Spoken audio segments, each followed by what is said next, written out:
Make in India का बब्बर शेर तैयार किया, काले रंग का बब्बर शेर, उसके अंदर देखो तो घड़ी जैसा चलता है वो।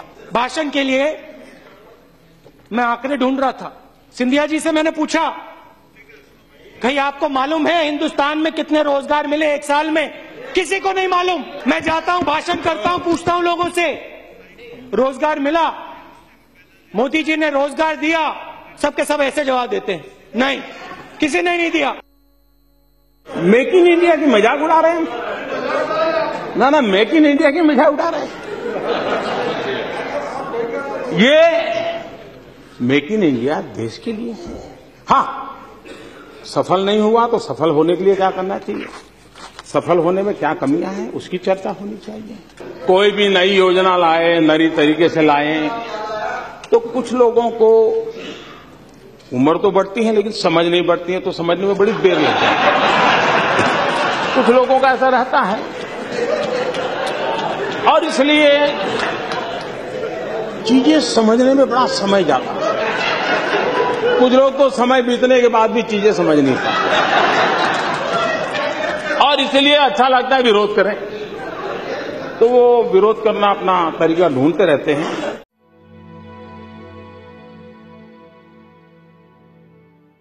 यहां ममता जी डिक्टेटरशिप करती है, एक व्यक्ति का राज है और दिल्ली में उनके मित्र मोदी जी वही करते हैं।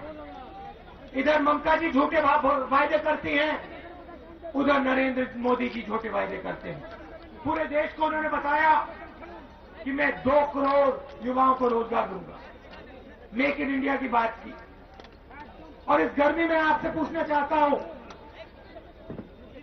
ममता जी ने 70 लाख लोगों को रोजगार देने की बात की थी, मोदी जी ने 2 करोड़ लोगों को रोजगार देने की बात की। मैं आपसे पूछना चाहता हूं, आपको बंगाल में मोदी जी ने, ममता जी ने एक व्यक्ति को रोजगार दिया तो मुझे बता दो। कोई है यहां पे एक युवा जिसको मोदी जी ने, ममता जी ने रोजगार दिया हो? नहीं। मोदी जी ने कहा काले धन की लड़ाई लड़ूंगा, बहुत सारा काला धन है, काला धन बाहर देश में चला गया। जैसे ममता जी ने कहा था मैं भ्रष्टाचार के खिलाफ लड़ूंगी और फिर आपको श्रद्धा दिया, वैसे मोदी जी ने कहा मैं भ्रष्टाचार के खिलाफ लड़ूंगा।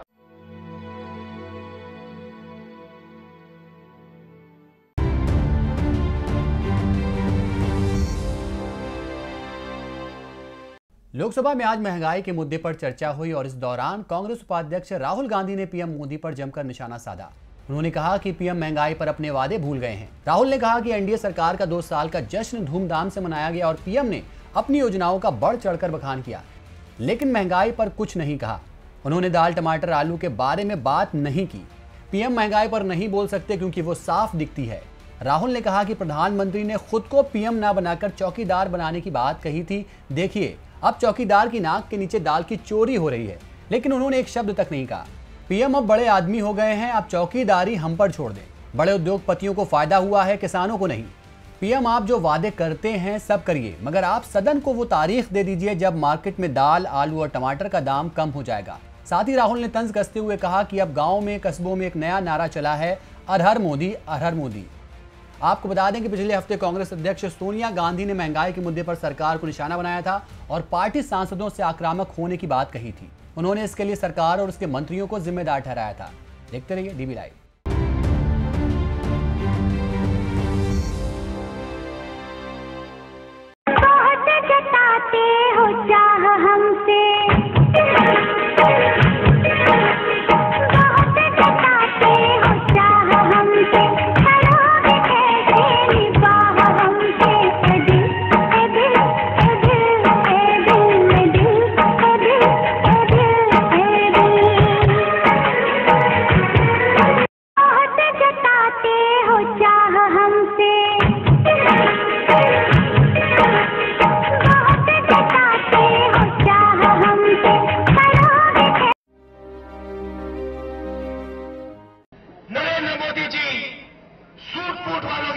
चाहते हैं। यहां आपके मशहूर कवि थे काका हाथरसी।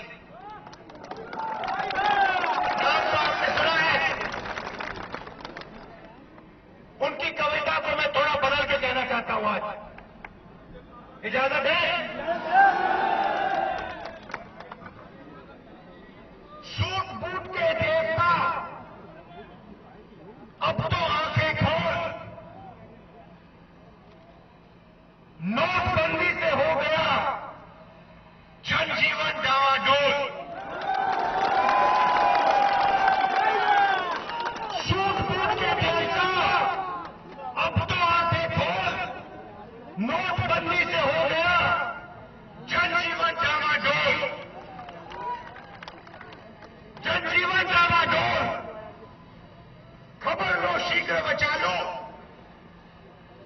मोदी के भाव बिक रहे हैं बैंगन और आलू। जल जीवन डामाडोल,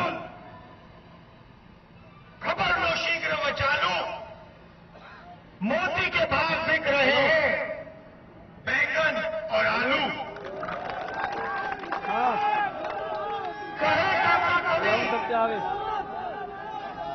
दूध दही को तरसे बच्चे, 60 रुपए किलो टमाटर, वह भी कच्चे। 60 रुपए टमाटर, वह भी कच्चे। मतलब हिंदुस्तान के 17 लोग बता ले रहे हैं और हिंदुस्तान की जो शक्ति है, किसान, मजदूर, युवा, वो देखते रह जा रहे हैं। क्या वैसा हिंदुस्तान चाहते हो? क्या आप 50 परिवारों का हिंदुस्तान चाहते हो? नहीं। जैसे नरेंद्र मोदी जी ने 1,10,000 करोड़ रुपया 50 लोगों को कर्जा माफ करके दिया, वैसे ही लाखों किसानों को, लाखों युवाओं को बैंक लोन देना चाहिए।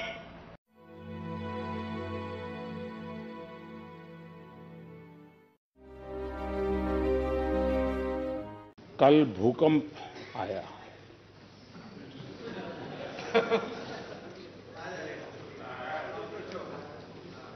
इस भूकंप के कारण जिन जिन क्षेत्रों में असुविधा हुई है,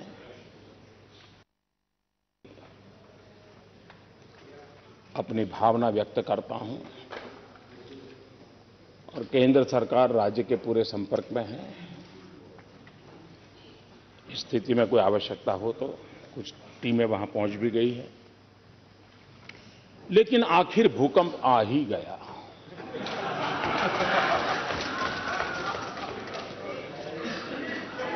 मैं सोच रहा था कि ये भूकंप आया क्योंकि धमकी तो बहुत पहले सुनी थी।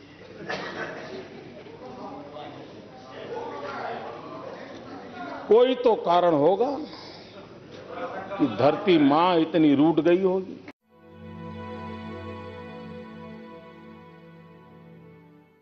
यहां पर श्रीमान गुलाम नबी जी ने भी और श्रीमान आनंद जी ने भी अफसरों के तबादले को लेकर के बड़ी पीड़ा व्यक्त की और मैं देख रहा हूं जैसे पानी में चना सूखता है ऐसे सूख रहे हैं लोग। इतना दर्द हो रहा है इनको कि ट्रांसफर हो गई। मैं जरा कहना चाहता हूं, उपदेश देने से पहले जरा हम भी आईने में देख लें अपने आप को। 2004 में आपकी सरकार बनी थी। 2004 में सरकार बनते ही आपने एक पल के विलंब बिना कैबिनेट सेक्रेटरी को हटा दिया था। आपकी 2004 में सरकार बनी थी, आपने सीनियरिटी को छोड़ करके फॉरेन सेक्रेटरी की नियुक्ति की थी। 2004 में आपकी सरकार बनी थी, आपने पल भर में होम सेक्रेटरी को निकाल दिया था। 2004 में आपकी सरकार बनी थी, आपने महत्वपूर्ण डिफेंस सेक्रेटरी को पल भर में निकाल दिया था। इतना ही नहीं, आपने अपमानित करके गवर्नरों को अंधेरे में रख करके निकाल दिया था। हमने ये काम नहीं किया। और गुलाम नबी जी, आप तो हेल्थ मिनिस्टर, आप हेल्थ मिनिस्टर थे जब आप ही के विभाग का एक सेक्रेटरी पोलियो के लिए यूएन का सम्मान प्राप्त कर रहा था। एक हाथ में यूएन का सम्मान चल रहा था और दूसरे हाथ में आपने निकाल दिया था। और इसलिए हम क्या क्या खोलना चाहते हैं तय करें। मैं नया हूं लेकिन खजाना बहुत बड़ा है और इसलिए हम उस दिशा में जाना चाहते हैं कि नहीं जाना चाहते वो हम तय करें। और इसलिए हम कहते हैं कि भाई हमारी कोशिश ये है गुड गवर्नेंस हमारा प्रयास है। यहां पर यह भी बात आई कि भाई कुछ हमारे समर्थकों के मुंह से भी आती है, कुछ हमारे प्रति अच्छा भाव रखने वालों का भी आता है और कुछ विशेष प्रेम करने वालों का भी आता है। और मुझे तो विशेष प्रेम करने वालों को प्रेम बहुत मिला है। जमीन पे कुछ नजर नहीं आता है। मोदी जी की बात तो बहुत अच्छी है, मोदी जी सोचते अच्छा है, लेकिन जमीन पर कुछ नजर नहीं आता है। मैं अपने साथियों को कहना चाहता हूं, अब लंबे अरसे तक सत्ता में रहे और सत्ता का एक नशा होता है, भगवान करे हम बच जाएं। और जब सत्ता का नशा होता है तब सर काफी ऊंचा रहता है, और जब सर ऊंचा रहता है झुकने की आदत छूट जाती है, और जब झुकने की आदत छूट जाती है तब जमीन दिखती नहीं। और इसलिए जितना झुकोगे उतना ही जुड़ोगे। और इसलिए मैं जो जमीन की बात पूछना चाहते हैं उनको कहना चाहता हूं, काम कैसे होता है।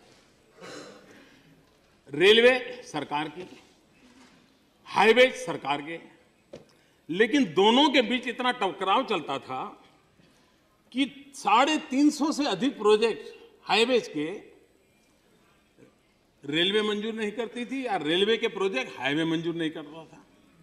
किसी को रोड क्रॉस करके रेल ले जानी है और किसी को रेल क्रॉस करके हाईब्रिज ओवरब्रिज बनाना है।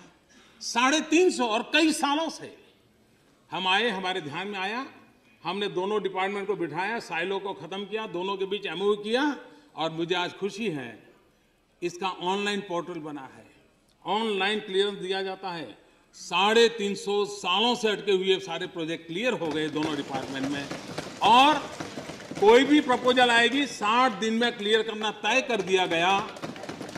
60 दिन के भीतर जो काम अभी प्रोसेस में है, आज सिर्फ 22 प्रोजेक्ट हैं जो प्रोसेस में है। ये है गुड गवर्नेंस, ये है काम होना। आप देखिए, मैं जरा आपको हिसाब देता हूं जमीन पे क्या होता है। 2000 यूपीए के समय की मैं बात करता हूं, पर डे 7.4 किलोमीटर का हाईवे का अवार्ड होते थे, और 5.2 किलोमीटर पर डे अचीव होता था। हमारे 9 महीने का हिसाब दे रहा हूं जी, आनंद जी, हम पर डे 18 किलोमीटर का अवार्ड देते हैं, और अब तक का रिपोर्ट है 10.1 किलोमीटर पर डे हम अचीव करते हैं। डबल काम कैसे चलता है, सरकार नीचे जमीन पर कैसे दौड़ती है। Railway 2013-14 new line and UPA 390 kilometre, new line 9 man NDA 2 410 kilometre. 2013-14 gauge conversion 585 kilometre, 9 महीने हमारे 700 किलोमीटर। यूपीए डबलिंग 675 किलोमीटर, हमारा 810 किलोमीटर।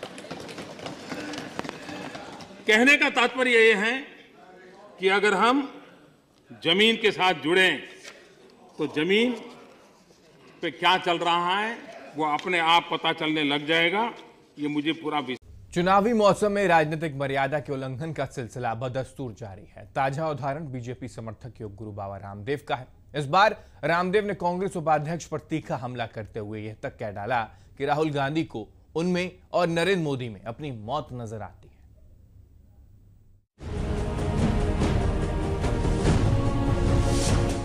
बाबा के बड़बोले बोल, राहुल गांधी पर बाबा के तीखे बोल। चुनावी मौसम में राजनीतिक छीटाकशी का सिलसिला जारी है। ताजा उदाहरण बीजेपी समर्थक योग गुरु बाबा रामदेव का है।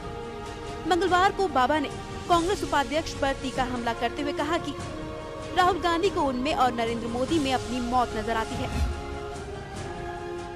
राहुल गांधी को मोदी के रूप में, बाबा के रूप में अपनी मौत दिखा, सपने भी उन्हें क्या करें। रामदेव अपने योग दीक्षा कार्यक्रम के लिए राजस्थान के अलवर पहुंचे थे। यहाँ मीडिया ने उनसे राहुल गांधी के उस बयान पर प्रतिक्रिया मांगी जिसमें उन्होंने मोदी के गुजरात मॉडल को टॉफी मॉडल बताया था। जिसके बाद रामदेव ने मोदी की तारीफों के पुल बांधने शुरू कर दिए, जिसमें उन्होंने ये तक कह दिया कि राहुल गांधी में दिमाग ही नहीं है। देश में उन्होंने लूट का मॉडल चालू कर रखा था। अब जब समृद्धि होगी तो कॉर्पोरेट भी बढ़ेगा, किसान भी बढ़ेगा, उसमें दलित, वाल्मीकि, आदिवासी, वनवासी, हिंदू, मुसलमान भी बढ़ेगा। अब राहुल गांधी में बेचारे में दिमाग है नहीं, कोई कुछ भी बहका देता है, वैसे बोल देता है। इसलिए जो मोदी ने किया है वो किसी कॉर्पोरेट के लिए नहीं किया, वो हिंदुस्तान के 125 करोड़ लोगों के लिए भला सोचता है। और जो गुजरात में किया वैसा किसी भी मुख्यमंत्री ने अपने प्रदेश में नहीं किया। बाबा ने हमेशा बीजेपी का समर्थन किया है, लेकिन इस बार बीजेपी और मोदी की तारीफों में इतने बह गए कि उन्हें अपने बोल पर काबू ही नहीं रहा। ब्यूरो रिपोर्ट, जनता टीवी।